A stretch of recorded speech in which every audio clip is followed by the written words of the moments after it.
je voudrais vous parler des deux francophonies. Il y en a une qui est connue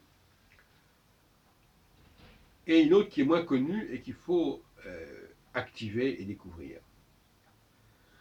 La francophonie qui est connue, c'est celle qui fait partie de ce qu'on appelle le monde de la francophonie. C'est-à-dire des gens qui parlent le français, des pays dont une partie de la population parle français, etc. Je ne sais pas combien il y a de pays, mais il y en a pas mal.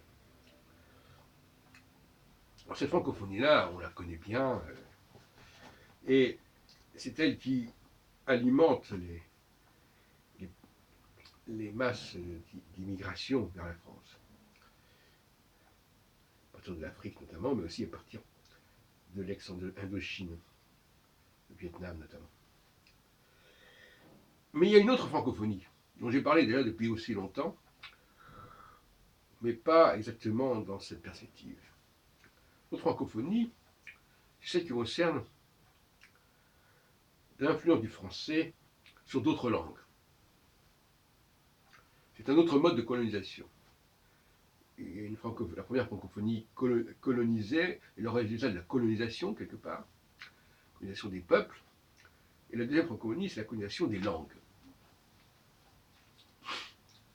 Vous savez à quel point j'ai insisté sur le fait que l'anglais comportait un nombre inimaginable, presque insondable, de mots français, de calques du français, enfin toutes sortes d'influences, de toutes sortes qui se combinent, qui s'ajoutent. Eh bien, donc, voilà. Et cette deuxième francophonie, qui n'est pas forcément deuxième d'ailleurs chronologiquement, puisque finalement, la première francophonie, est relativement tardive finalement. Elle est bien postérieure à l'influence du français sur l'anglais, par exemple, qui date de la conquête normande au XIe siècle.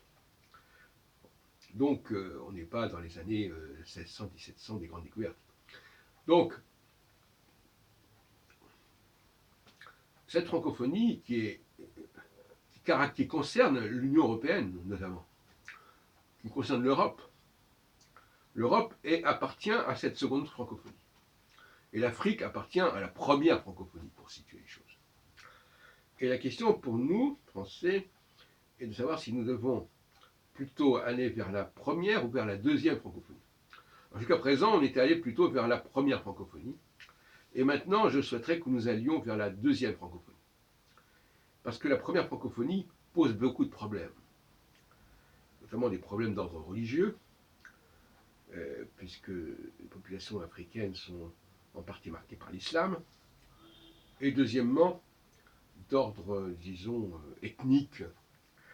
Et dans ce cas-là, il y a un obstacle majeur à leur assimilation dans le monde blanc de l'Europe, qu'on le veuille ou non, c'est comme ça. Et donc au niveau des recherches linguistiques, il faut absolument se persuader et vérifier qu'effectivement, il y a une puissante deuxième francophonie qui va de l'Angleterre jusqu'à la Russie, en passant par l'Allemagne, les Pays-Bas et bien d'autres pays, et où l'empreinte du français est considérable.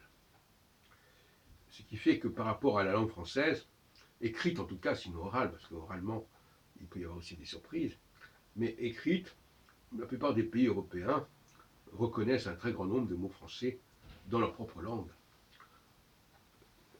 Et puis en plus, s'ils parlent l'anglais, ça ne fait que renforcer la dimension de la deuxième francophonie.